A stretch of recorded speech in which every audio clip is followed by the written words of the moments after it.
Being at the conference in person is very valuable to meet people in the hallways. I've had a lot of conversations with people so far and a lot of trading knowledge and getting excited about the same things.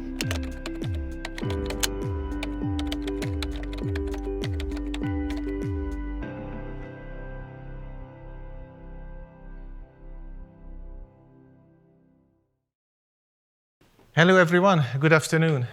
The doors are closed, so I guess it's time to start. Have you had a great week? Yeah, me too. It's such an honor to be here.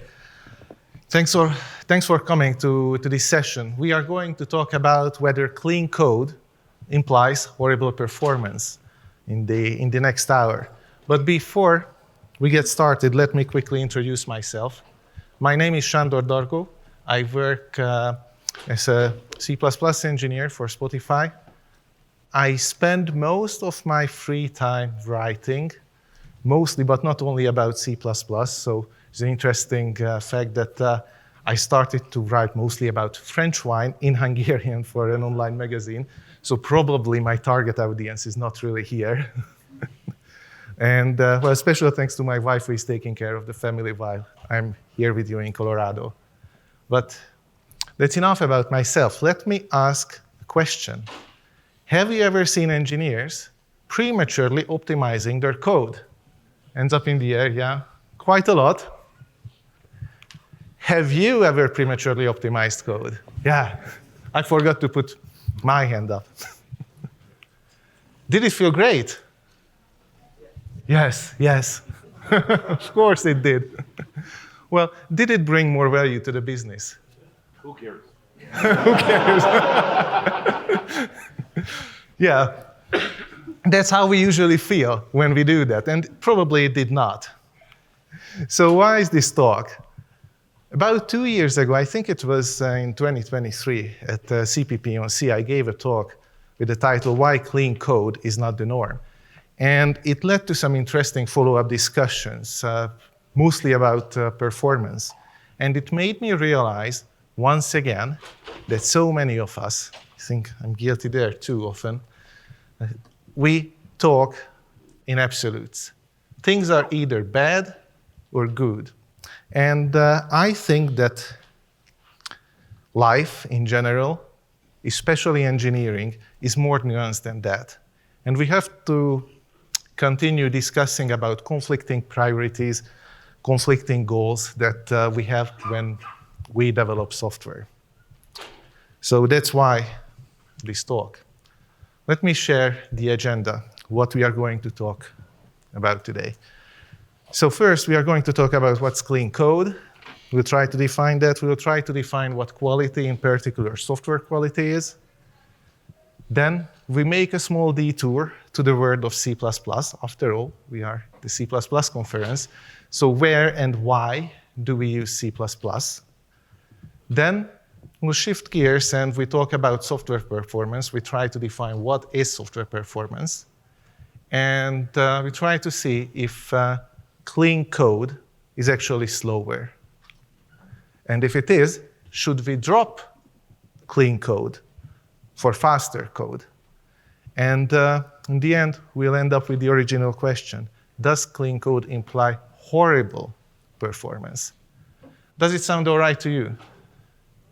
OK. So what's clean code? It sounds like an easy question. Like, so many questions sound so easy until you try to answer it. And I realized that I can't really answer this question just like that. So first, I approached this from a different direction. What is clean code not? Well, clean code is definitely not a closed set of rules. And I want to make it clear in the very beginning that even though I absolutely love the book Clean Code by Uncle Bob, I think it's a great book. But the book and the concept of clean code, they are not the same. You cannot put an equation mark there. Clean code, what we mean by clean code, it depends on the language. Let me give you an example. Let's say that you write some very clean Python code. It's idiomatic, looks good for other Python developers, and you just, well, it's a silly example, but let's just imagine you try to translate it directly into C++. Will it be clean code in C++? Most probably not, because different languages have different best practices. It also depends on the context. So I cannot just show you some clean code that's considered clean, let's say in the embedded world or in high-frequency trading, and expect that it will look great in, don't know, in game development or in enterprise software development. Different contexts might define their clean code standards differently. So it depends on the context as well. And it definitely changes over time. So if you take some great code that looked so clean in C++ 98, and now you give it to someone who, practices clean code based on C++ 20, 23, or even 26 standards, probably, they will not find C++ 98 code that clean. And clean code, it solves a lot of problems. But it's definitely not a silver bullet. It will not solve all our problems. But is this good enough? Well, probably not. We still have to go back and try to answer the question, what is clean code? And the best definition I found is this one. Code that's easy to understand and easy to change. Now, the problem with this is that it's very vague. So we have to break it down. What should be easy to understand? Well, it should be easy to understand the execution flow of your program, the different object relationships, the roles and responsibilities of the entities. And after all, the purpose of each expression should be easy to understand if you look at some perfectly clean code. So that's one part of the story. There's the other one. It should be easy to change. But when is code easy to change? Well, when classes have concise public interfaces, when the entities are easily testable, and they are not just easily testable, but they are actually tested. Otherwise, it's not easy to change the code. When the entities are predictable and they work as expected, and when the entities are small and bear one single responsibility. And I claim that clean code is part of software quality. Now the question is high-quality software important? What do you think? Is it important? Yes? No? It depends. Exactly, it depends. Because quality isn't so important when you, for example, build a proof of concept. But have you ever seen a proof of concept going into production without any significant changes? Yes. I was thinking about this just like 20 minutes ago in my room.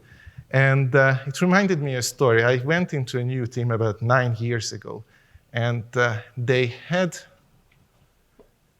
some horrible piece of tool maintaining the production data. And I asked, like, such a nice team. How can you use this? Why do you use this? How did you end up with this tool? And one of the most experienced engineers on the team told me that, well, about 10 years ago, we had an intern, and he made a proof of concept. And we are still using it. But we have plans. We got a new intern. He will write another proof of concept next year. It sounds funny, but sadly, I didn't color the story. So beware of proof of concepts. But for example, when you are searching a product market fit, when you are not sure whether you will end up with a product in the long run, then maybe you can cut some corners and accumulate some technical debt. But beware, I'm talking about technical debt. I'm not talking about gift. It's a debt, you have to pay it back, or otherwise someone will take away your product. Also, when you must deliver very fast to survive, you cannot afford that you are second on the market, You have to be the first there.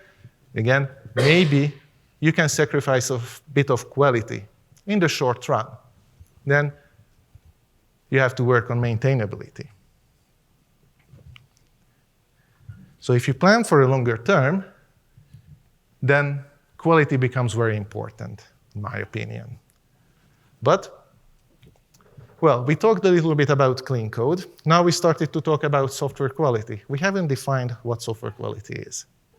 And again, that's a difficult question. Probably, it's even more difficult than defining clean code. So I was thinking that, well, maybe we should approach this from qualifying what quality is first. But it's even more difficult. There are authors, philosophers who spent decades, if not whole lifetimes, trying to answer this question.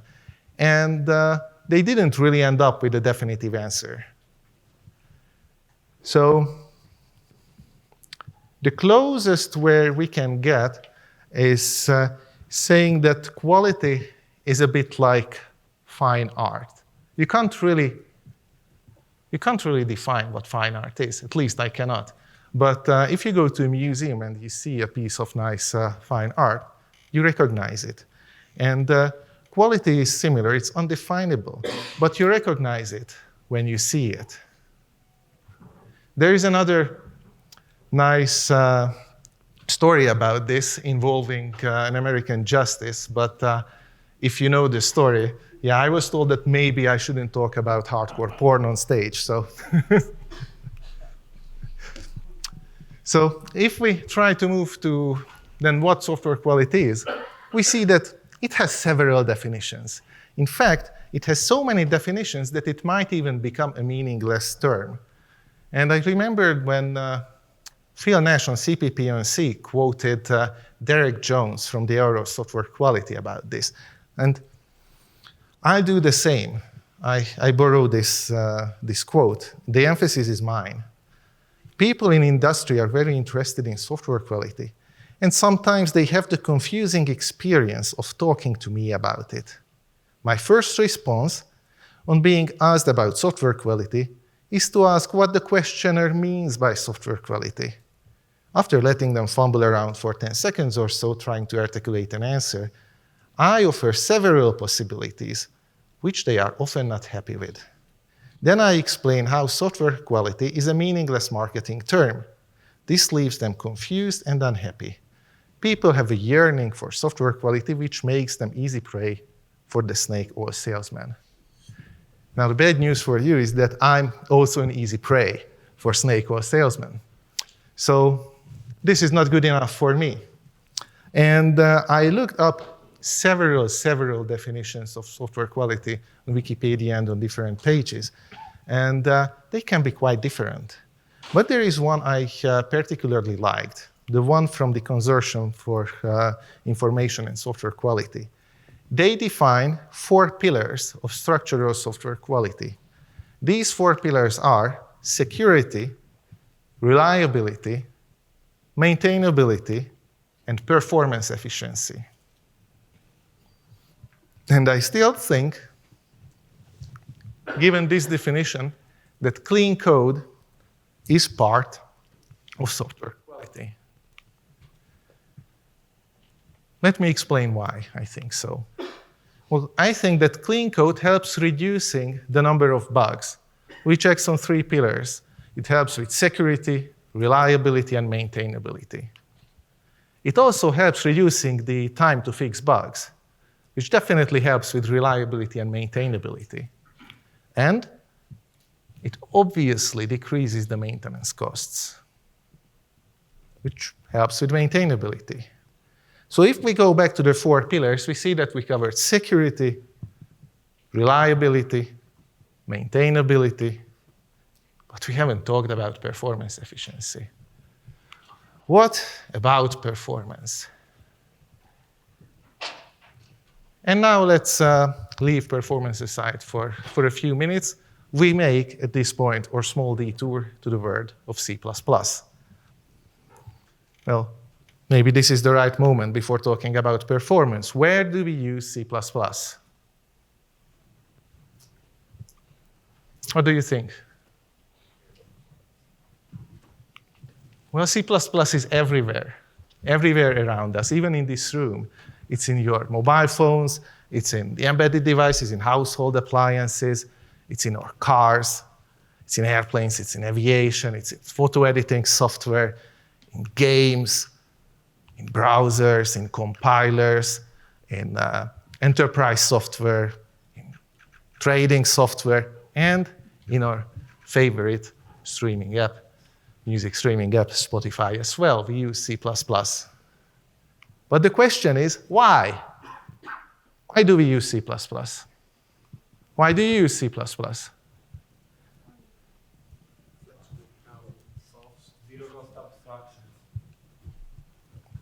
This is all true. It's flexible, zero-cost abstractions, it's fast, and it's also legacy.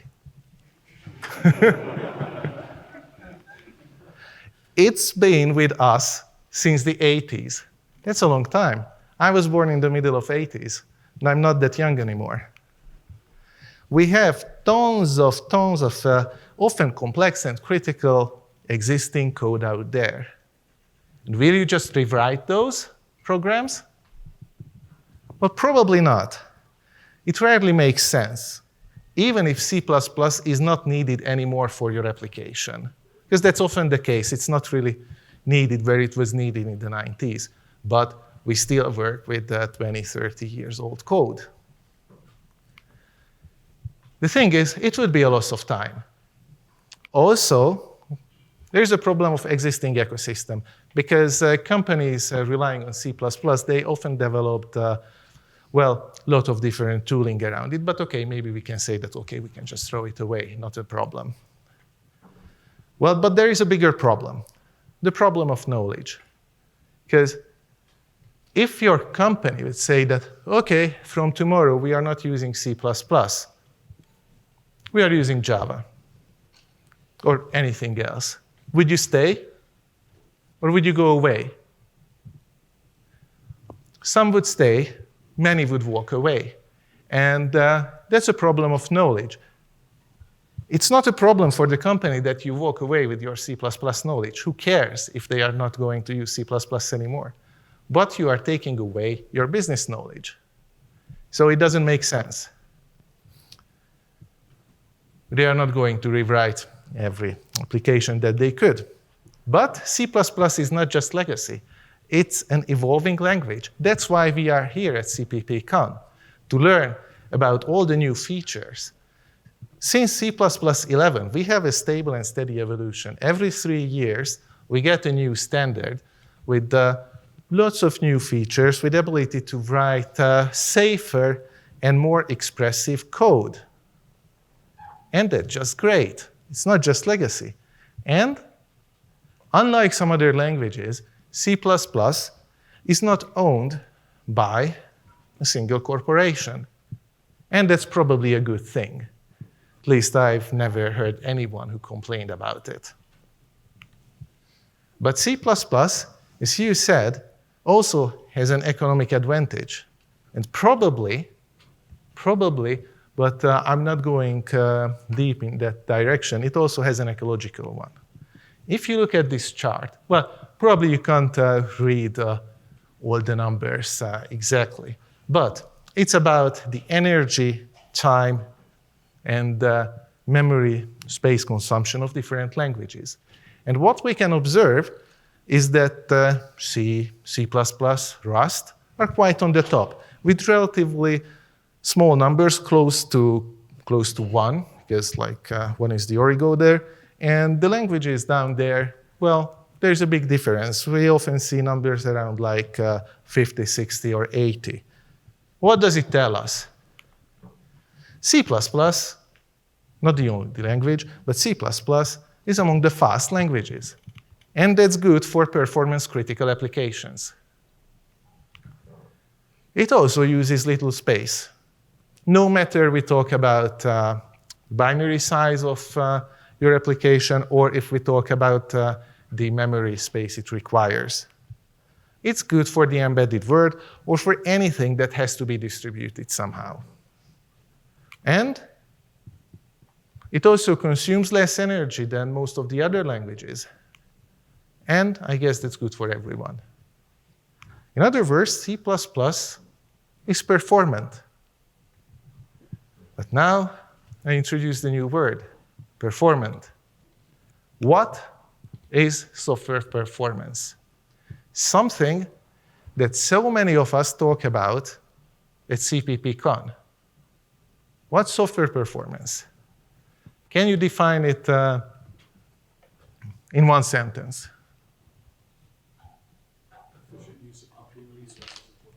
Efficient use of computing resources. I like that one.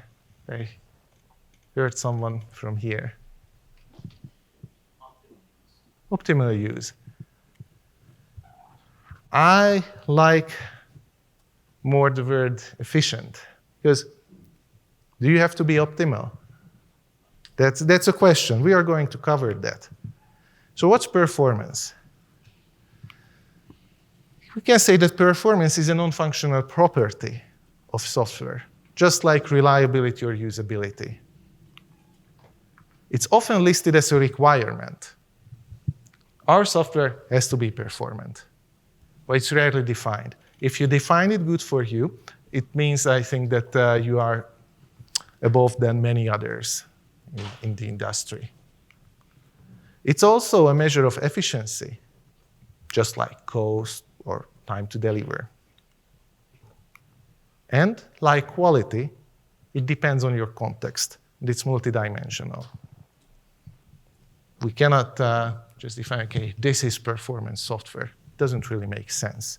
The reason is that we have to talk about sufficient performance, which ensures that the software can achieve its functional goals, its functional requirements in a reasonable time span. Not in the shortest possible time span, but in a reasonable time span. And what is reasonable, well, is different for everyone. I've heard people talking about not only about nanoseconds, but picoseconds. For them, reasonable time span is completely different than for others. For example, I want you to be able to listen to your favorite music fast enough, but will you be able to hear out the few picoseconds difference? Probably not. Well, I'm sure that not. And, well, this might sound evident to you, but I think it's important to emphasize that when we are talking about strong performance, high performance, we are not talking about the big O notation. Now, why do I think that's important to say this? If you go to an engineering interview, often they'll ask you to write a fast algorithm, and then they will ask you to analyze it in terms of the big O notation, in terms of runtime performance and memory efficiency. Often that's what we are trained for, because what do we want to do? Well, to pass the interviews and get good offers, right? But in real world, it's a bit different. Because, for example, what we often forget, that language is important. Okay, maybe we don't forget it because we are working with C++. But for example, if you write a super efficient, on paper, super efficient algorithm, I swear to God, I have nothing against Python, but you write it in Python, and then you write something maybe a little bit less efficient in C++. Probably, if you measure, the C++ algorithm will be faster, even if on paper it's not so efficient. We also often forget, especially in these interviews, that hardware is important. And now I'm not talking about, well, yeah, you should throw in just some more servers and it will be okay. It will achieve its goals. No, I'm not talking about that. I'm talking about that when we talk about the big O notation, we forget about how modern hardware works. We forget about branch predictions. We forget about prefetching. It's just not part of our thoughts at those moments. And what we often also forget, even though here there were many great talks about it, I/O can and will dominate. And I'm not just talking about cache locality, which is already quite a low-level optimization, but I'm talking about network requests or reading from your database that can be crucial, how you organize it. And performance is not only about execution speed. It has many other dimensions that matter. One is that obviously the response time, like how fast our program responds. But we can talk about throughput, like how many requests our software can handle. We could talk about something you mentioned, resource utilization, like how efficiently our system uses its resources. We could talk about scalability, which is the ability to maintain performance levels as the workload increases. We could also talk about capacity, like the maximum load or number of users before we have a severe performance degradation of our software. Or we can talk about stability as well, like the ability to perform consistently over time without crashes, without memory leaks, or other issues. These are dimensions that all matter, and we cannot just pick one if we want highly performant software. We have to pick what matters more and optimize for that if we need to optimize for performance. Well, I listed a few enemies of performance. One is obviously, yes, inefficient algorithms. They are bad, right? Well, up to a certain level. But unmeasured assumptions are also bad. What do I mean by unmeasured assumptions? Let's say that you look at a piece of code and you say, oh, this is horrible. It's slow. Let's optimize it. Then you spend a day, a week, or maybe a more trying to optimize it, and you feel very great about it because for sure you make it faster. Well, let's assume you really make it faster. But it turns out that it's not the bottleneck of your software. You should have measured it. But we can approach this from the other direction as well. That you think that, well, this part is fine, let's ignore it. You do something else, and it turns out that, well, it was not fine. You should have measured. Abstraction overload can be a problem. And now I'm not even talking about such a, let's say, purist approach, what Vittorio presented yesterday at the keynote. Bad data access patterns. Well, that's probably the worst you can do against your performance. And we haven't even mentioned explicitly network and I/O bottlenecks. And now after talking a bit about clean code, software quality, and now performance, I ask the question again, is clean code actually slower? And what I tell you is that clean code is actually slower than what? That's the question. Who recognizes this person? No? Yes. And I'll get back to Newton. So this is very nice. Yeah, Gottfried Leibniz, a German polymath and philosopher from the second half of the 17th, early 18th century. He was working not only with theology, but for example, he came up with calculus at the same time with Newton. So he knew quite a bit of things. And why do I put him here? He said he believed that we live in the best of all possible worlds. Now, I don't know if he was right or not, but I'm sure about something. Clean code is not the fastest of all possible codes. That's something we have to accept. Clean code is just an optimization. It's an optimization for maintainability. It won't be the most efficient or fastest code, something that you often care about. You often think that it's the most important thing. It's also not the smallest code either. that some others care about. Like I often have to care about to write small code. The question is, okay, it's not the fastest, but will it harm performance? We cannot forget that optimization is always about compromises. You compromise something for something. Well, if you optimize for runtime performance, then you will hurt the readability of your code. I guess we all agree on that. It might even hurt portability and binary size.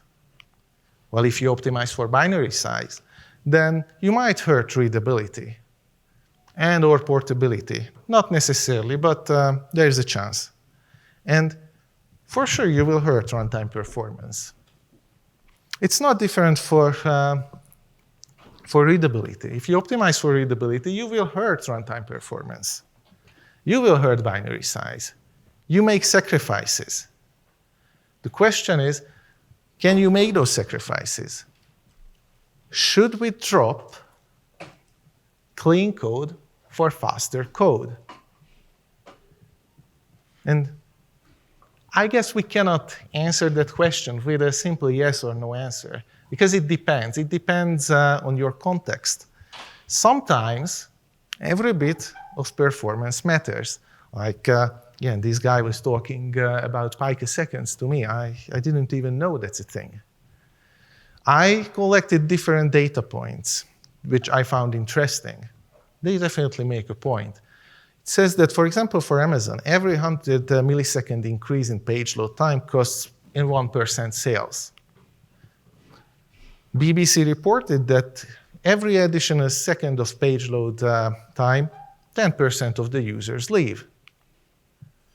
And I didn't even believe this, so I asked some of the guys here in the hallway. They said, yeah, it's realistic that a broker could lose millions per milliseconds in revenue if a competitor was a few milliseconds ahead.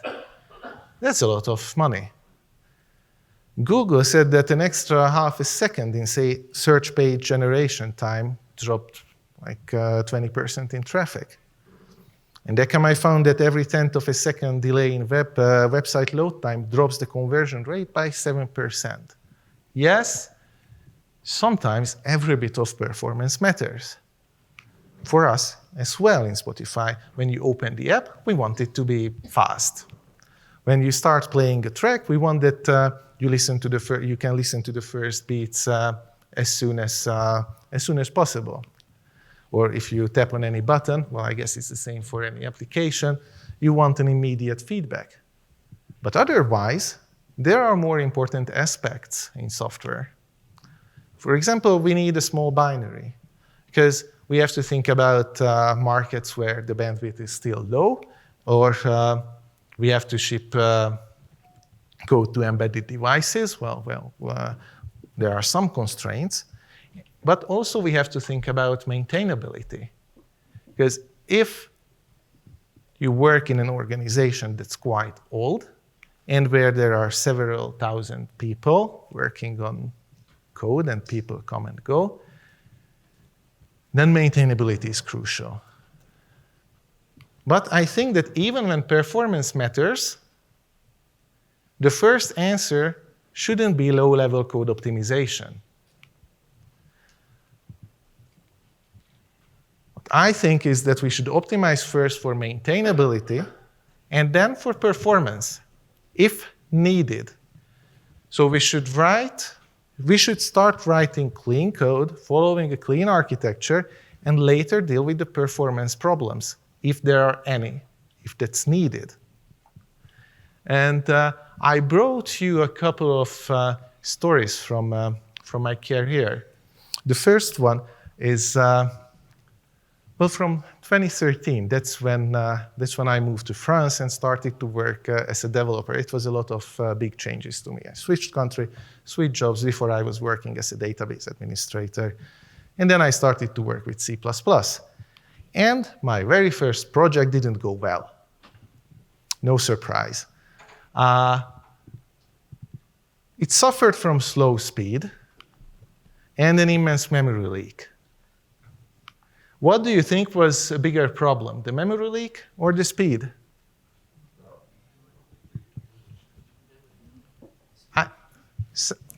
Most people said memory leak. Some said speed. Well, both were a problem, but I was also more concerned about the memory leak because it meant that the servers had to be recycled way too often. But I had it was a great colleague. He was really obsessed about one piece of the code. He said that's crap. It causes all the issues. Well, it was a nice function with a for loop in a for loop, which called another function, which had a for loop in a for loop. The only reason why there was a function call there, just not to have for loops directly in the same function. And he said, well, that must be the issue. But I wasn't really bothered by that piece of code. And I didn't know how to do, how to measure performance correctly. So I took a notepad. Well, actually, I took Notepad on my laptop. I took the logs, and I started to do some math. And it turned out that even though that piece of code was horrible, and it shouldn't have been merged at the first place, well, probably code review processes were not very great at the team, but this code just took a fraction of the execution time. It didn't really matter. Now, do you recognize this guy? Well, I'm sure you recognize his name. His name is Amdahl. And Amdahl's law says that the overall performance improvement gain by optimizing a single part of a system is limited by the fraction of time that the improved part is actually used. That's Amdahl's law. In more practical terms, it says that you can often ignore slow code if it's not on the hot path, which was the case here. And after long investigations for, I think, 2 or 3 people, it turned out that the key was to use a third-party library properly. The problem was that some startup cleanup functions were called too often. And it led to a lot of data load time. It led to memory cleanup, and we ended up with huge memory leak. So when we started to call these functions at the right time, it solved all our imminent issues, both the memory leaks and also the speed problems. So it turns out that reading documentation and using libraries as they are intended is more important than writing fast code. Who would have thought, right? But, well, for us, it solved the problems.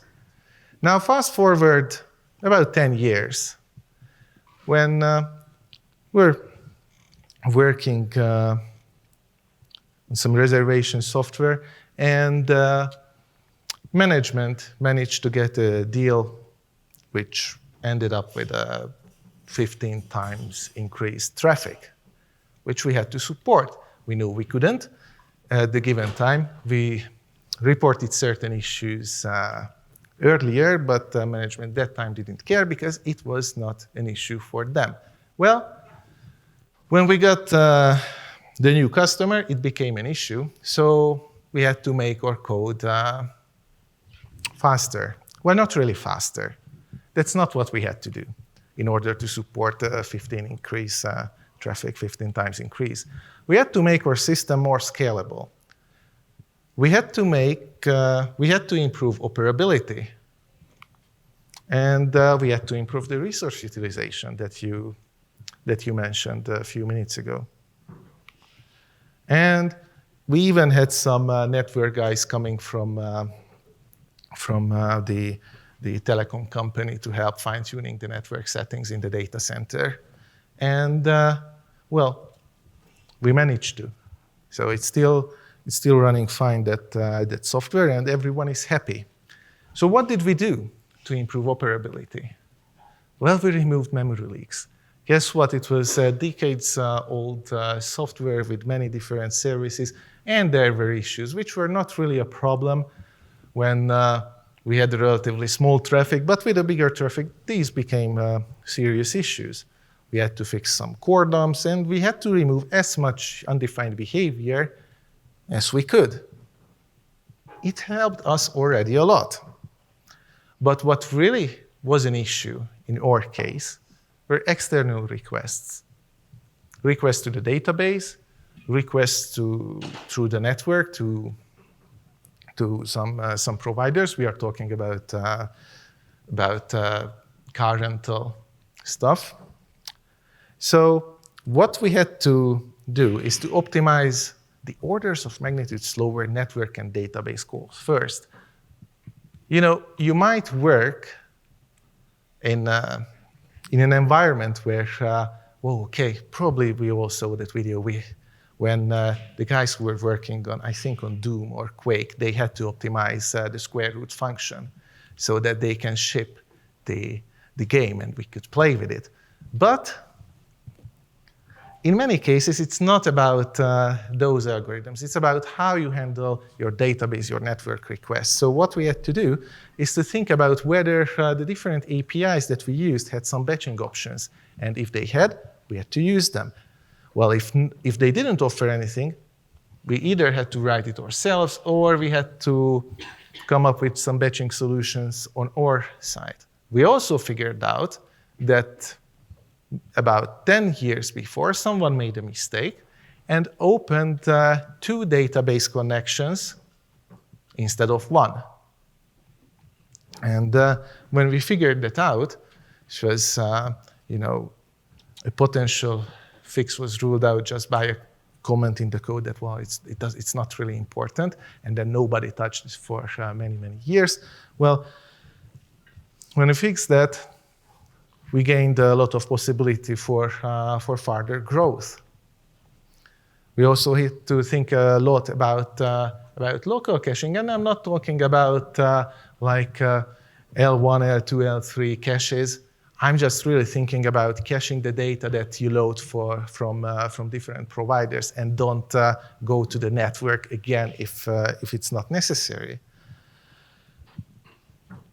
So in many cases, if you have to improve performance, if you have to support a big growth in traffic, you should think about just any possible way to reduce the number of calls that you have to make. Now you might ask, but okay, what about all those costly language features? You know what I mean?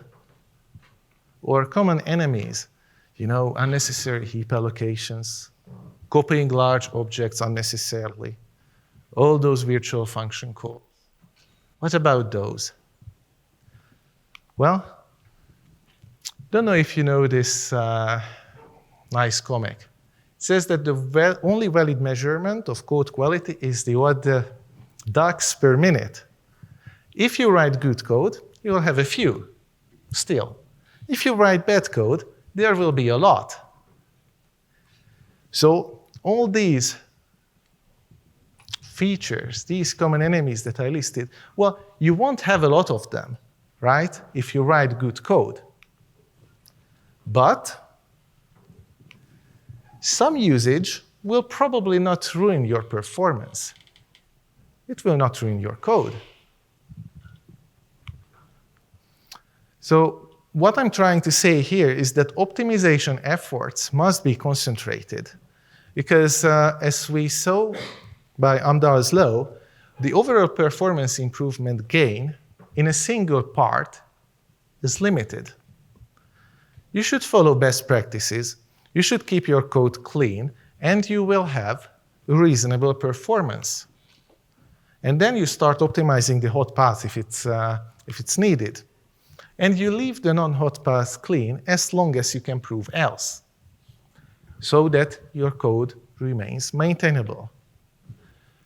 Because what we often forget, well, remember I asked you this question in the beginning, did it feel great to prematurely optimize code? And most of us said, yes, it felt great. But we often forget that performance is not l'art pour l'art. what do we see here? We see a small piece of stone in the tire. Is it good that it's there? No, it's not good. So what should we do? We should remove it, right?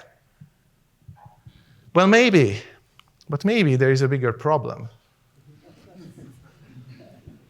And this is not so important. Now we laugh at this, but that guy, or that person is often us, developers in a code review. Or even worse, not just in code review, but writing code.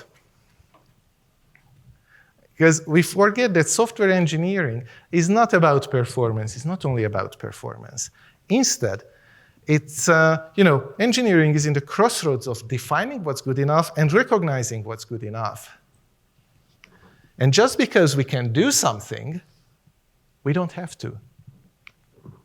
Because we are not in the field of, well, I'm not in the field of competitive programming. Probably most of us is not in competitive programming either. And our goal is to help the business to achieve its goals in the long term, not to write the fastest code possible. But why am I emphasizing so much on the importance of maintainability? I was looking up some numbers. Well, we love numbers, right? Developers. So the cost per CPU clock cycle since the 70s is coming down. And notice that on a logarithmic scale, became cheaper and cheaper. At the same time, software engineering salaries are going up. Now, sadly, here the scale is not logarithmic. But still, I guess we cannot really complain. So what can we see here? Is that, we have cheap and strong hardware. We also have expensive developers. And yes, Bjarne said that we also have more expectations to software, but still. So I say that unless you have other strict requirements, for example, for binary size or for runtime performance, you should optimize for maintainability. Because engineers are expensive. Hardware is getting less expensive. And if you read, now what's the name of the book? The Mythical Man Month. You probably heard that, well, you try to throw more engineers at a project. Well, of course it's more money, but it will probably also slow down the project because it's not how it works. It's not how often software scalability works, that you can just throw in more servers. You cannot just throw in more developers at a problem, expecting that, it will work out fine. And now, a few minutes before the end, we are back at the original question. Does clean code imply horrible performance? Well, sometimes. Sometimes it does. If requirements are extreme, and probably you know about those up front. But in most cases, they are not extreme, and clean code will not imply horrible performance, not even in the world of C++.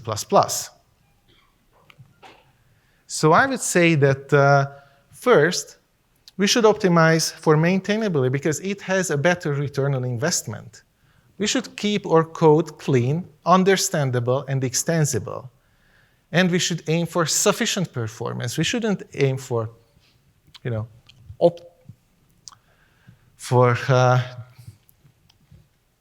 the fastest code possible, for, let's say, optimal performance. We need to aim for sufficient performance that's enough for the business. And then you optimize your hot path if needed. If people complain that, we don't meet our non-functional performance requirements. And we should focus on delivering business value for the long run. Any questions? Thank you.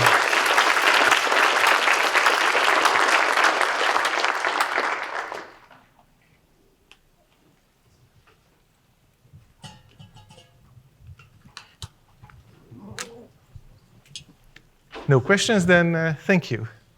Or no, I see you coming, Andre. I couldn't help notice that picture with the accident and Yes. broken tire. You know, the accident could have been caused by that. So sometimes you could neglect such a thing at your own cost. Well, you might be true. That might be true. But in most cases, that's not the problem. But have you listened to the keynote yesterday on data-driven architecture?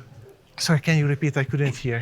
Have you listened to the keynote Yes. yesterday on the data-driven approach? Yes, and I was thinking a lot about this presentation at that time, yeah. And when you optimize for maintainability, it might be that you design an architecture that is completely flawed to the begin with. But if you have these extreme requirements that you might have, for example, when you have just a few milliseconds to render a frame, you know about that up front. So you have to keep in mind your requirements. And if you have those performance requirements in the beginning, then yeah, that's how you design your application, especially the hot pass. And you also have to think about, okay, do you plan for decades or not? Because if you plan for something that will be there with you for a year, you know, you ship a game and that's it, you won't touch the code, then maybe it's not so important, you know, maintainability. Thank you. Thank you. Well, thanks a lot for coming.